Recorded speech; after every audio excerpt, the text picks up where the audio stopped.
Hello दोस्तों, आज हम पढ़ेंगे बी फार्म फर्स्ट सेमेस्टर का इनऑर्गेनिक केमिस्ट्री का previous year question paper solve करेंगे और उसके बारे में पूरा आंसर को इजी वे में आपको समझाएंगे। चलो स्टार्ट करते हैं। फर्स्ट क्वेश्चन है, give the reaction involve in the limit test of iron. Limit test of iron में कौन सा रिएक्शन इन्वॉल्व होता है उसको हमको बताना है।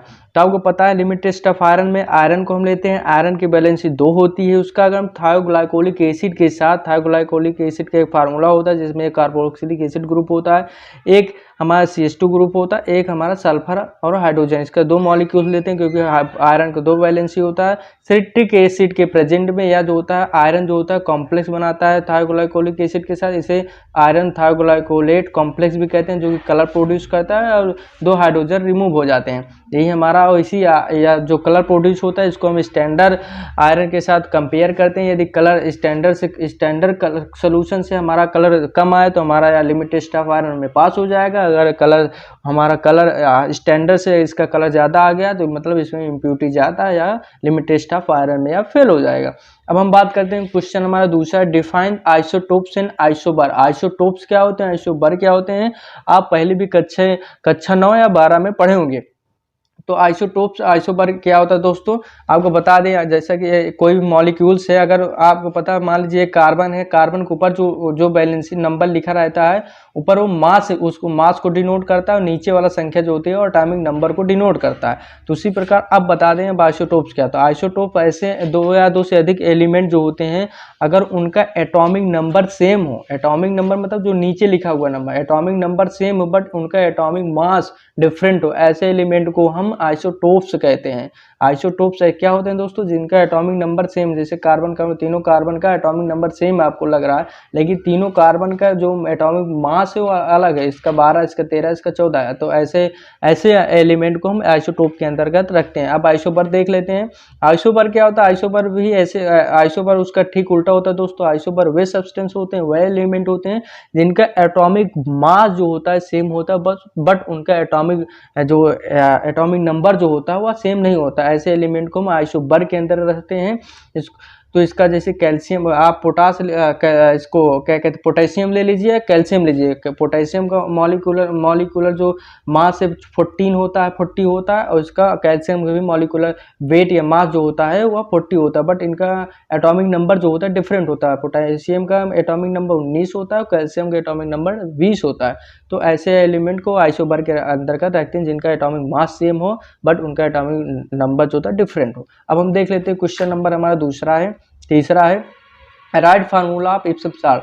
अब सबसे पहले आपको पता होना चाहिए इप्सम साल्ट होता है क्या है। तो इप्सम साल्ट आपने हरदम अपने लाइफ जीवन में, दैनिक जीवन में आप बहुत उपयोग किए होंगे।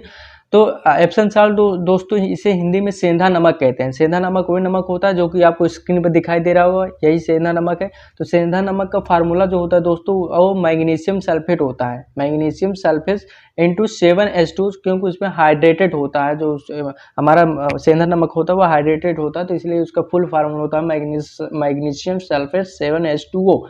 यह हमारा इप्सम साल्ट होता है जिसे हम हिंदी में सेंधा नमक भी कहते हैं। अब हम देख लेते हैं, write down the unit of radio activity. हमें यूनिट रेडियो एक्टिविटी जो सब्सटेंस होते हैं तत्व होते हैं उनके यूनिट को हमको लिखना है, उनके मात्रक क्या होते हैं, उसको हम मेजर कैसे करते हैं रेडियो एक्टिविटी तत्व को। तो उसके बहुत सारे यूनिट है, उसमें से हम 2-3 आपके बारे में इस वीडियो में डिस्कस करेंगे। फर्स्ट हमारा क्यूरी इसका रेडियो एक्टिव सब्सटेंस का जो होता है यूनिट होता है। दूसरा रदरफोर्ड, तो 1 क्यूरी बराबर होता है दोस्तों 3.7 × 10⁻10 DPS होता है, एंड 1 रदरफोर्ड बराबर होता है 2.58 × 10⁻4 कूलम पर केजी। ये 2 यूनिट आपको लिखना है। बाकी अगर हम लॉन्ग वीडियो में जब सेक्शन भी सॉल्व करेंगे तो उसमें फुल डिटेल से पूरे रेडियो एक्टिविटी यूनिट के बारे में पूरा डिटेल से बात करेंगे।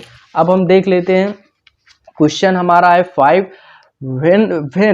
when was the first edition of Indian Pharmacopoeia। यह कह रहा है कि कब first edition of Indian pharmacopoeia release हुआ, पब्लिश हुआ, and how many volume are available with the India pharmacopoeia in 2018। 2 क्वेश्चन इसमें घुमा के पूछा है। एक क्वेश्चन पूछा है कि फर्स्ट एडिशन ऑफ फार्माकोपिया कब पब्लिश हुआ था, दूसरा पूछा है कि कितने वॉल्यूम है 2018 में जो हमारा इंडियन फार्माकोपिया पब्लिश हुआ था उसका कितने वॉल्यूम में पब्लिश हुआ था।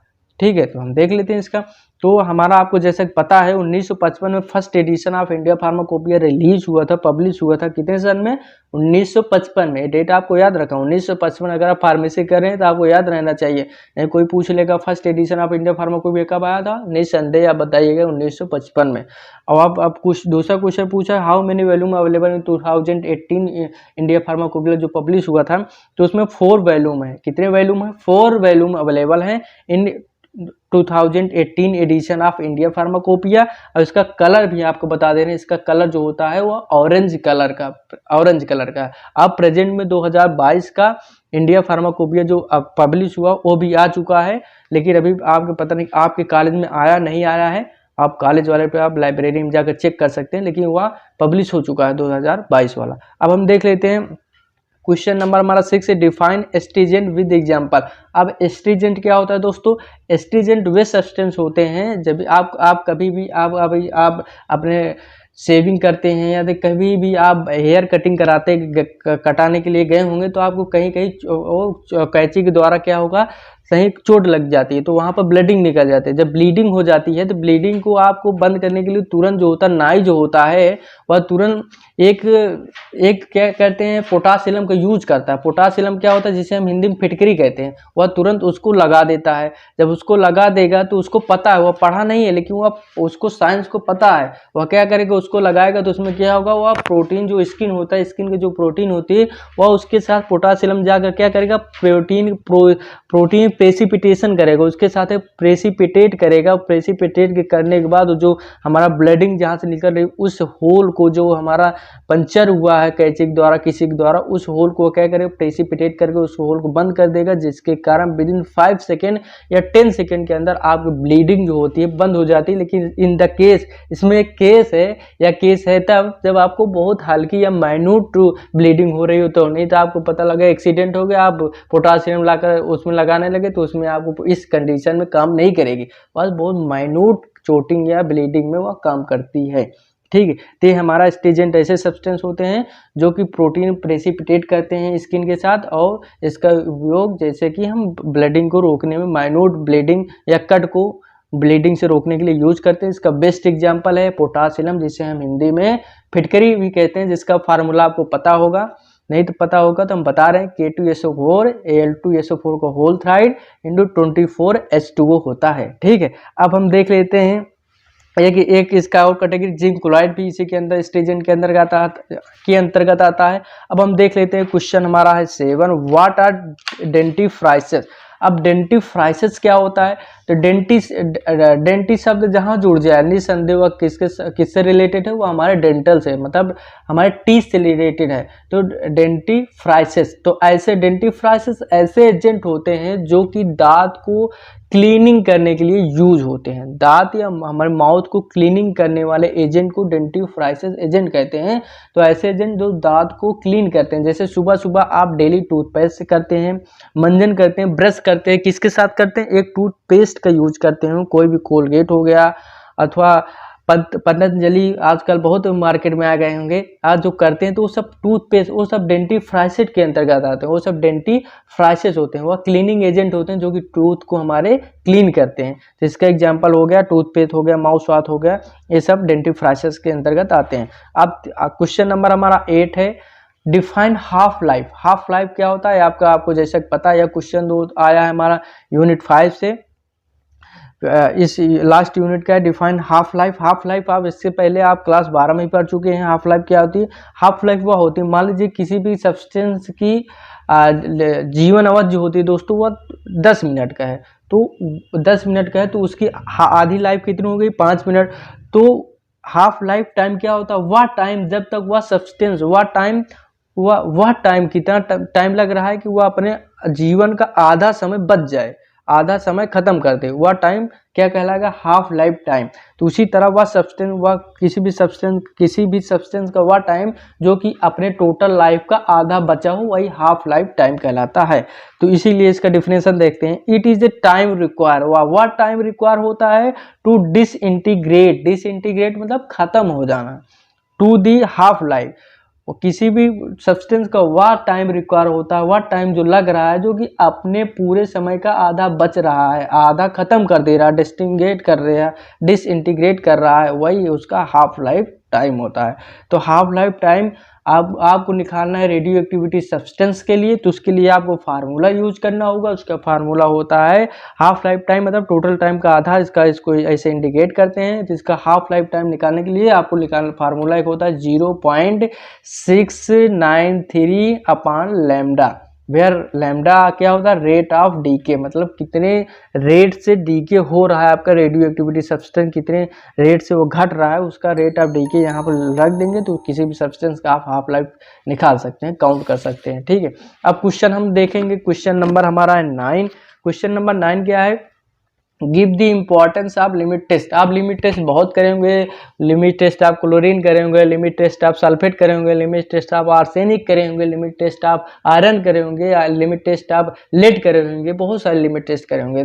तो अभी तक आपको इसमें वही लिखना है कि आप लिमिट टेस्ट करते क्यों हैं। तो आपको लिमिट टेस्ट इसलिए करते हैं ताकि किसी सब्सटेंस की आपकी उसकी क्वालिटी को पहचान सके कि इसकी क्वालिटी कितनी है, इसमें किसी भी सब्सटेंस की उसकी क्वालिटी, उसकी क्वांटिटी को डिटरमाइन करने के लिए हम लिमिट टेस्ट करते हैं। मान लीजिए किसी भी हमें लिमिट टेस्ट में हमें कोई भी सब्सटेंस क्वालिटी इतनी चाहिए और उसमें उससे ज़्यादा क्वालिटी है या उससे कम क्वालिटी है, तो कैसे जानेंगे उसको। हम लिमिट टेस्ट का कंपेयर करते हैं स्टैंडर्ड से, ताकि उसकी क्वालिटी को मेजर कर सकें, या इससे ज़्यादा स्टैंडर्ड से कम उसकी क्वालिटी है कि ज़्यादा क्वालिटी है, तो उसी हिसाब से हम इसमें क्वालिटी और क्वांटिटी को मेजर करते हैं। फर्स्ट इसका इंपॉर्टेंट यही आप लिख लीजिएगा, इम्पॉर्टेंट ऑफ लिमिट टेस्ट में इसको हम क्वांटिटेटिव अथवा सेमी क्वांटिटेटिव टेस्ट डिजाइन होता है, जो कि आइडेंटिफाई करता है, आइडेंटिफाई एंड कंट्रोल करता है small quantity of the impurity को कंट्रोल करता है, which is like to present in the substance, जो कि किसी भी सब्सटेंस में प्रेजेंट होते हैं। क्वेश्चन हमारा 10 है, define the antidotes with example. अब एंटीडोट्स क्या होते हैं, तो एंटीडोट्स आपको पता होगा ऐसे एजेंट होते हैं दोस्तों जो कि पॉइजनिंग में यूज होते हैं। एंटीडोट्स ऐसे एजेंट होते हैं जो कि किसी भी पॉइजनिंग में यूज होते हैं, उस पॉइजनिंग को न्यूट्रलाइज करने के लिए। ठीक है, तो हम देखते हैं एजेंट ऐसे एजेंट होते हैं विच न्यूट्रलाइज हैज ए पॉइजन, जो कि पॉइजन के प्रभाव को न्यूट्रलाइज करते हैं अपने बॉडी में, कि उसके प्रभाव को कम किया जा सके। इज नो हैज एंटीडोट, उसी को हम एंटीडोट्स कहते हैं। आप एंटीडोट्स एंटीबायोटिक में आप कंफ्यूज मत होइए। एंटीबायोटिक ऐसे एजेंट होते हैं जो कि बैक्टीरिया को किल करने के लिए आपको यूज होते हैं। आपको अधिकतर जब फीवर होता है तो कोई भी अगर मौसमी बुखार आता है, जैसे कि अभी बुखार चल रहा है, सीजनल बुखार चल रहा है, तो आपको इसमें हल्का फुल्का वायरल बुखार आ सकता है, तो इसमें आपको एंटीबायोटिक दी जाती है। लेकिन एंटीडोट्स वो होते हैं जब आप किसी भी पॉइजनिंग कंडीशन में आपके अंदर हो जाता है, तो उसको न्यूट्रलाइज करने के लिए तब आपको एंटीडोट दिया जाता है। बहुत बच्चे एंटीडोट्स और एंटीबायोटिक में कंफ्यूज रहते हैं, तो इसका एग्जाम्पल बता दे रहे हैं आपको। तो एंटीडोट्स एंड प्रिवेंट करता है एब्जॉर्प्शन इन दी बॉडी, और बॉडी के अंदर किसी भी पॉइजन को एब्जॉर्ब ना हो हमारे ब्लड के अंदर, वो बाहर रह जाए, उसके लिए इसका यूज किया जाता है एंटीडोट्स का। तो एंटीडोट्स का सबसे बेस्ट एग्जांपल है sodium thiosulphate. Sodium thiosulphate has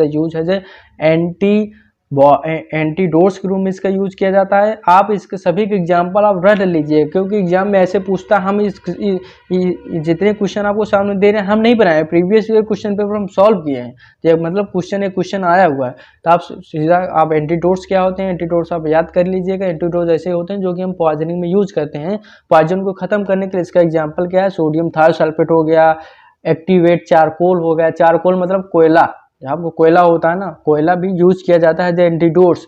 आप कभी कभी आपने सुने होंगे कि अगर दाल में नमक ज़्यादा हो गया तो आप कोयला को मतलब चारकोल का एक टुकड़ा डाल दीजिए, तो वह नमक को पूरी तरह अवशोषित कर लेता है। यह क्या करता है, एंटीडोट्स उसके एब्जॉर्ब को ब्लड में, पानी में एब्जॉर्ब कर लेता है, जिसके कारण ब्लड में वह नमक जो होता है ब्लड में लिक्विड में आपके दाल में वो फ्री नहीं रहता है, चारकोल उसको एब्जॉर्ब कर लेता है। इसी तरह होता है। तो sodium thiosulphate activated charcoal as antidotes के रूप में यूज होते हैं। अब क्वेश्चन नंबर 11 है, what are haematinics with 2 example. Haematinics क्या होते हैं, उसके 2 एग्जांपल हमको लिखना है। तो हेमेटेनिक्स क्या होते हैं, हेमेटेनिक्स ऐसे एजेंट होते हैं दोस्तों, हीम माने आपको पता है अगर हीम कहीं जुड़ गया तो मतलब वो हमारा क्या है, ब्लड है। तो हेमेटेनिक्स ऐसे एजेंट होते हैं जो कि हमारे ब्लड के प्रोडक्शन को बढ़ाएं, ठीक, हमारे बॉडी के अंदर आयरन की डिफिशियंसी को ख़त्म करें और आयरन की प्रोडक्शन को बढ़ाएं, ऐसे सब्सटेंस को हम हीमेटैनिक्स कहते हैं।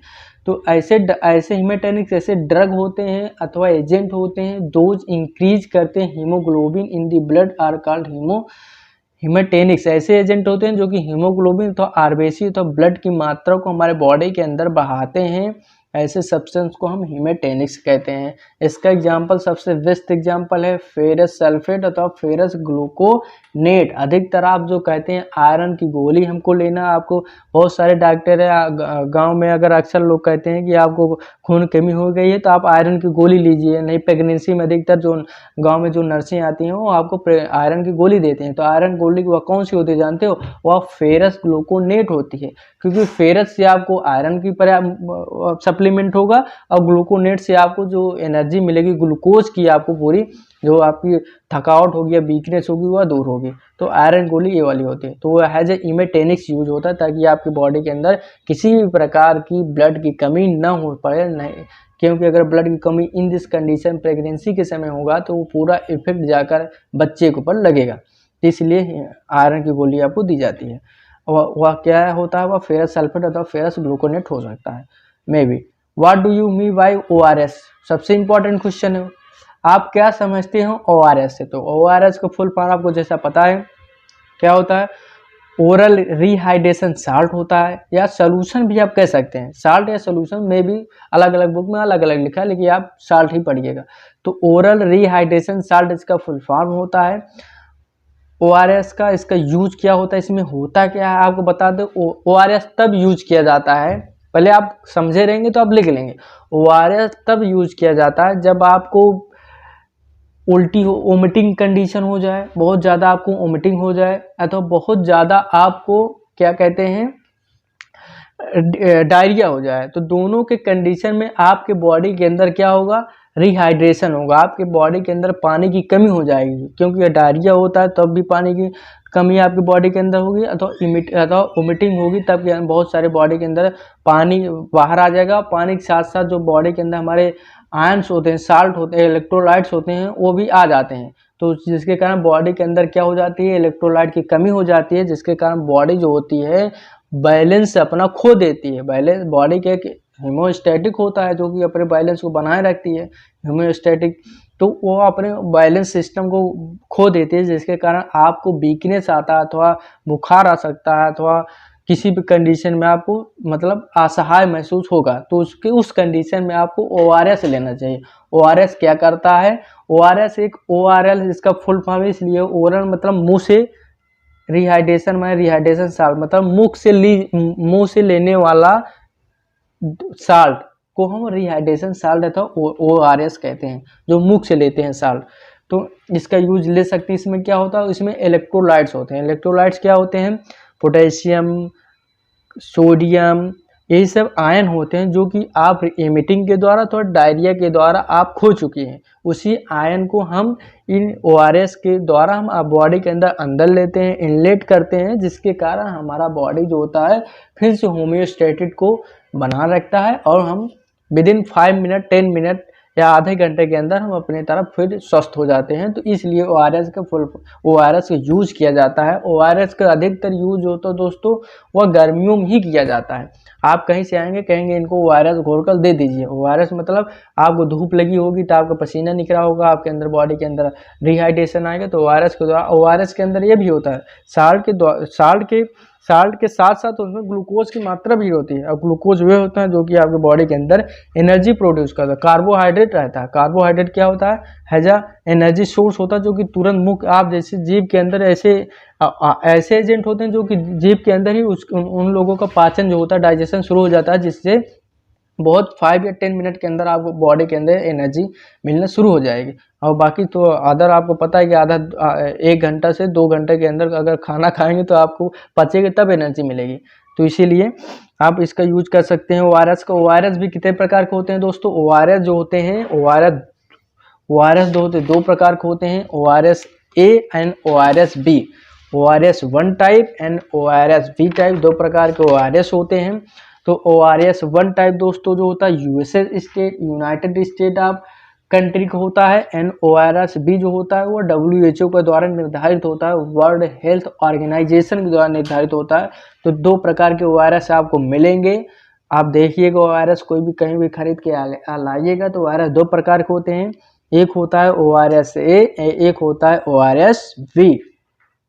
अभी आपको ORS हम दिखा दे रहे हैं, या ORS दोस्तों WHO के द्वारा होता है। इसी तरह अगर यूएसए के द्वारा बना होगा तो यूएसए उसमें लिखा रहेगा, और अगर WHO द्वारा होगा तो यूएस में लिखा है ORS based on WHO formula, लिखा है ना सामने।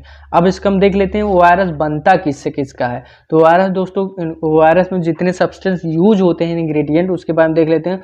उसमें आपको NaCl यूज होगा। NaCl जो तो ORS ए के लिए आपको 1.25 ग्राम लेना पड़ेगा, एंड ORS WHO के अकॉर्डिंग 3.5 ग्राम उसमें NaCl लेना पड़ेगा। पोटेशियम क्लोराइड की बात करते हैं 1.5 ग्राम लेना पड़ेगा, और WHO के अकॉर्डिंग भी 1.5 ग्राम लेना पड़ेगा। अगर सोडियम बाइकार्बोनेट की बात करते हैं 1.5 ग्राम लेना पड़ेगा, इसमें भी 1.5 ग्राम लेना पड़ेगा। सोडियम सिट्रेट की बात करते हैं, सोडियम सिट्रेट में ORS ए मतलब यूनाइटेड स्टेट में नहीं लिया जाता है, लेकिन हमारे WHO के द्वारा उसमें 2.9 ग्राम सोडियम सिट्रेट लिया जाता है। डेस्टोज जो होता है इसमें 2.9 ग्राम 29.7 ग्राम लिया जाता है, इसमें 20 ग्राम लिया जाता है। आपको इसको में दिखा देते हैं ORS W फार्मूला जो हमारे WHO के द्वारा फार्मूला करेगा, उसमें देखिए पहले सोडियम क्लोराइड है, फिर पोटेशियम क्लोराइड है, फिर सोडियम सिट्रेट है, फिर डेस्टोड एनहाइड्रस है। और इसी तरह आपको यही भेद सोडियम क्लोराइड, पोटेशियम क्लोराइड, और इसमें सोडियम बाइकार्बोनेट, सोडियम सिट्रेट और डेस्टोड वही यूज किया गया है। तो ये हमारा हो गया क्या। अब हमारा ORS जो होता है दो प्रकार के होते हैं, ओरल रिहाइड्रेशन साल्ट, उन दोनों से ORS ए और ORS बी हो गया। अब हम देख लेते हैं क्वेश्चन हमारा तीसरा है, different between alpha beta and gamma rays. Alpha beta gamma rays क्या होते हैं, इनका डिफरेंट पूरा हम इसमें इस वीडियो में बात करेंगे। अल्फा रेज क्या होता है दोस्तों, it consist to proton. Alpha rays आपको पता हो गया, दो इसके अंदर दो इलेक्ट्रॉन, इट कंसिस्ट दो प्रोटॉन एंड 4 एटॉमिक मास। इसका जो होता है अल्फा जो होता है, अल्फा रेज के अंतर्गत दो ये हीलियम का बना होता है, इसका एटॉमिक इसमें 2 प्रोटॉन होते हैं और 4 क्या होते हैं, एटॉमिक मास होते हैं। और प्रोटॉन वही होते हैं दोस्तों, आपको पता होगा प्रोटॉन वे होते हैं जितने एटॉमिक नंबर होते हैं उसका उतने ही उसमें क्या होता है, एटॉमिक प्रोटॉन प्रेजेंट होते हैं, उसी प्रोटॉन भी कहते हैं। तो हीलियम हमारे अल्फा में 2 प्रोटॉन और 4 एटॉमिक मास होता है। बीटा में अगर बात करते हैं, अब हम देखेंगे question number 13, different between alpha beta and gamma rays. Alpha rays में क्या डिफरेंट होता है, बीटा एंड गामा में तीनों में डिफरेंट को हम समझेंगे। तो अल्फा क्या होता है दोस्तों, it consist 2 proton and 4 atomic mass. Alpha जो होता है हीलियम एटॉम जो मॉलिक्यूल हमारा एलिमेंट होता है उसमें 2 प्रोटॉन होते हैं, 4 इसका एटॉमिक मास होता है, वही डिनोट करता है अल्फा रेज को। बीटा रेज में जो होता है इसका मॉलिक्यूल इसका एटॉमिक मास जो होता है अल्फा से कम होता है, और गामा जो होता है वो बीटा से कम होता है। तो सबसे ज़्यादा एटॉमिक मास जो होता है अल्फा का, उसके बाद बीटा का, उसके बाद गामा का। अगर अंतर बात करें, least penetration power and more ionisation power capacity होता है हमारे अल्फा का। अल्फा का पेनिट्रेशन पावर सबसे कम एंड इसकी आयनाइजेशन पावर सबसे ज़्यादा होती है। अगर हम बात करें कि पेनिट्रेशन पावर क्या होती है, तो आप निस्संदेह जान लीजिए पेनिट्रेशन पावर वह होती है, मतलब किसी भी एक दीवार को पार करने की क्षमता जो होती है वही पेनिट्रेशन पावर होती थी। एक दीवार से दूसरी दीवार में चले जाना ही पेनिट्रेशन पावर होती है। तो पेनिट्रेशन पावर सबसे ज़्यादा हमारे पास, सबसे कम जो होती है अल्फा में होती है, सबसे ज़्यादा पेनिट्रेशन पावर हमारे गामा रेज में होती है। गामा रेज जहाँ जितनी मोटी दीवार हो सबको चीर कर चली जाएगी, और इससे ज़्यादा बीटा से ज़्यादा गामा की पेनिट्रेशन पावर कम होती है, लेकिन आयनाइजेशन पावर सबसे ज़्यादा अल्फा की होती है, उसके बाद बीटा की सबसे कम इसकी गामा को होती है। आयनाइजेशन पावर कम होती है, बट इसकी पेनिट्रेशन पावर किसी भी चीज़ को जहाँ जितनी मोटी से मोटी दीवार हो सबको आर पार कर जाती है हमारी गामा रेज। ड्यूरिंग रिडक्शन, तीसरा डिफरेंट बात कर लेते हैं, during radiation imitation atomic weight. जब कोई रेडियो एक्टिव सब्सटेंस जो होता है इमिटिंग मतलब विकिरण को रेडिएट को इमिटिंग करता है, मतलब विकिरण उत्सर्जित करता है, तो उसके एटॉमिक बेस में अथवा एटॉमिक नंबर में कितना लॉस होता है उसको देख लेते हैं। जब कोई पदार्थ एलिमेंट अल्फा रेज को निकालता है तो उसके एटॉमिक वेट में 4 की कमी होती है एंड एटॉमिक नंबर में 2 का लॉस होता है, क्योंकि एक अगर अल्फा रेज निकलेगी तो उसका एटॉमिक मास 4 होता है, उसका एटॉमिक नंबर 2 होता है, तो ये इतने की कमी होगी, वही हमारा अल्फा रेज होता है। किसी भी सब्सटेंस, मान लीजिए कार्बन का 20 है, इसका एटॉमिक मास 40 है, अगर एक अल्फा रेज इसमें निकलती है तो इसकी 36 हो जाएगा एटॉमिक मास और एटॉमिक नंबर 18 हो जाता है। हम समझ लेंगे कि इस एलिमेंट में अल्फा रेज का पेनिट्रेशन मतलब इमिटिंग हुआ है, निकल रहा है। अगर एटॉमिक नंबर, अगर किसी भी एटॉमिक नंबर में 1 की कमी हो जा रही है और एटॉमिक वेट में कमी नहीं हो रही है, तो वह हमारा वो उसमें जो होता है बीटा रेज सेक्रेट हो रहा है, उस हमारे रेडियो एक्टिव सब्सटेंस उसमें बीटा रेड जो होती है वह बीटा किरण जो होती है वो निकल रही है। अगर वो हमारा इमिटिंग मतलब जो कि किसी प्रकार के इमिटिंग कर रहा है लेकिन उसमें एटॉमिक वेट और एटॉमिक मास अथवा उसके एटॉमिक नंबर में नहीं चेंज हो रहा है, तो वह न्यूट्रल होता है। ऐसे कंडीशन में गामा रेज इमिटिंग होती है, उत्सर्जित होती है। अब हम देख लेते हैं क्वेश्चन हमारा 14 है, composition of barium sulphate reagent. Barium sulphate reagent क्या होता है, उसका कंपोजिशन क्या होता है? तो barium chloride BaCl and sulphate free alcohol, ऐसा एल्कोहल लेंगे जिसमें सल्फेट ना हो, एंड स्मॉल क्वांटिटी या पोटेशियम सल्फेट, उसके स्मॉल क्वांटिटी या पोटेशियम सल्फेट होता है, इसी का कंपोजिशन हमारा होता है बेरियम सल्फेट रिजेंट।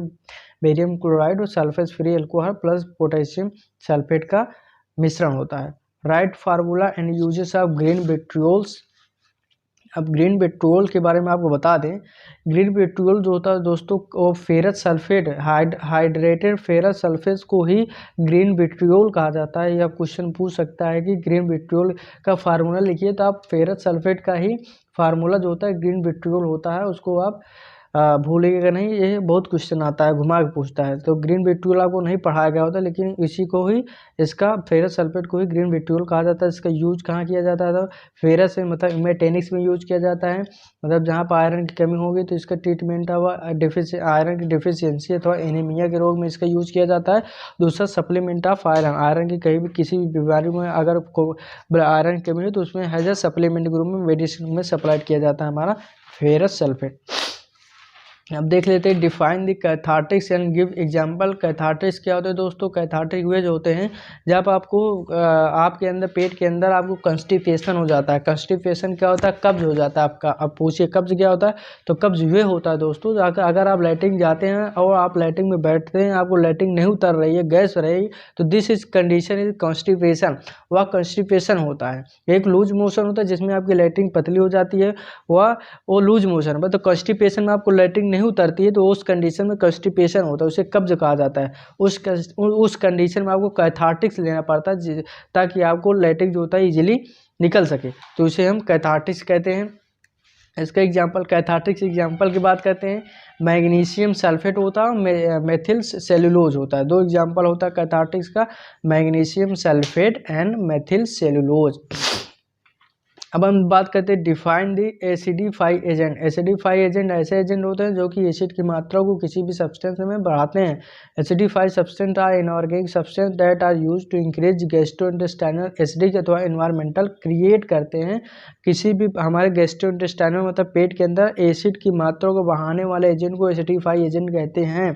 इसके अगर एसिडिफाई एसिड की मात्रा कम हो जाती है तो उसे हम डाइल्यूट HCl अथवा अमोनियम क्लोराइड ले सकते हैं, क्योंकि ammonium chloride has a weak हमारा एसिड है, अथवा ये भी हमारा, ये तो डाइल्यूट लेंगे जो कि HCl तो स्ट्रॉन्ग एसिड होता है, बस इसका डाइल्यूट फार्म लेंगे ताकि हमारी बॉडी में किसी प्रकार की हार्म ना पहुंचाए।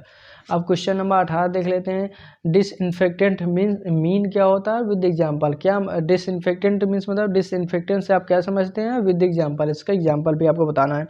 तो डिसइंफेक्टेंट दोस्तों ऐसे डिसइंफेक्टेंट एजेंट होते हैं जो कि किल करते हैं तो इनहिबिट करते हैं growth of micro organism and use non living surface अथवा things like equipment, room instrument and lab materials. आपको पता होगा कि डिसइंफेक्टेंट एक ऐसे एजेंट होते हैं जो कि माइक्रो ऑर्गेनिज्म अथवा उसको इनहिबिट करते हैं अथवा उनको एकदम फाइनली किल कर देते हैं, लेकिन ये वहाँ यूज किए जाते हैं नॉन लिविंग सरफेस पर। जैसे आप टॉयलेट क्लीनर लेते हैं तो toilet cleaner has a disinfectant, वह एक डिसइंफेक्टेंट होता है जो कि टॉयलेट में किसी प्रकार के माइक्रो ऑर्गेनिज्म के ग्रोथ को रोकता है, तो किल करता है ताकि किसी प्रकार के इन्फेक्शन आपको न फैलाए वहाँ पर। तो वह हमारा डिसइंफेक्टेंट होता है। रूम क्लीनिंग के लिए आप लाते होंगे, जो आप डालते हैं फिनाइल लाते हैं, तो वह जो हैज ए डिसइंफेक्टेंट होते हैं। तो डिसइंफेक्टेंट ऐसे एजेंट होते हैं जो कि माइक्रो ऑर्गेनिज्म को किल करते हैं, तो ग्रोथ को इनहिबिट करते हैं, बट ये नॉन लिविंग सरफेस के लिए होते हैं। लिविंग सरफेस के लिए इसका यूज नहीं कर सकते हैं आप डिसइंफेक्टेंट का। ओके, इसका एग्जांपल आपको वही है, फिनाइल डाइल्यूट 1 से 2% फिनाइल अल्कोहल में आप डाइल्यूट कर लीजिए, तो फॉर्मल्डिहाइड HCHO होता है, इसका यूज कर सकते हैं as a disinfectant. Question number 19 की बात करते हैं, define the haematinics and give 2 example. Define haematinics. अब इमेटेनिक्स क्या होते हैं? इमेटेनिक्स ऐसे एजेंट होते हैं दोस्तों जो वोमिटिंग को क्रिएट करते हैं। वोमिटिंग एजेंट को ही इमिटिंग एजेंट कहा जाता है, जो कि हमारे बॉडी के अंदर वोमिटिंग को क्रिएट करते हैं। मान लीजिए आपकी कोई भी चीज़ खा लिए, जैसे पॉइजनिंग चीज़ खा लिए, नहीं अदर कोई चीज़ खा लिए जो कि जाकर आपके पेट में मतलब कोई भी हार्मफुल इफेक्ट उस पर प्रभाव डाले, तो उसके लिए आप क्या करेंगे? आप वोमिटिंग कराने का उसका एक तरीका है कि कोई भी पॉइजनस चीज़ अगर खा लिए तो आप पेटे में, आपको स्टोमच में जाकर आपको पता है कि कम से कम आधे से 1 घंटा वहाँ पर स्टोर रहेगा, वो इतना जल्दी डाइजेस्ट होगा नहीं। तो तुरंत आपको इमिटिंग, डॉक्टर अगर जाएगा तो आपको तुरंत इमिटिंग एजेंट देगा, ताकि पेट के अंदर जितना भी पॉइजन है सब इमिटिंग द्वारा, वोमिटिंग के द्वारा बाहर आ जाए, जिसके कारण आपके जो हानिपूर्ण प्रभाव है इस पॉइजन से बच सकते हैं।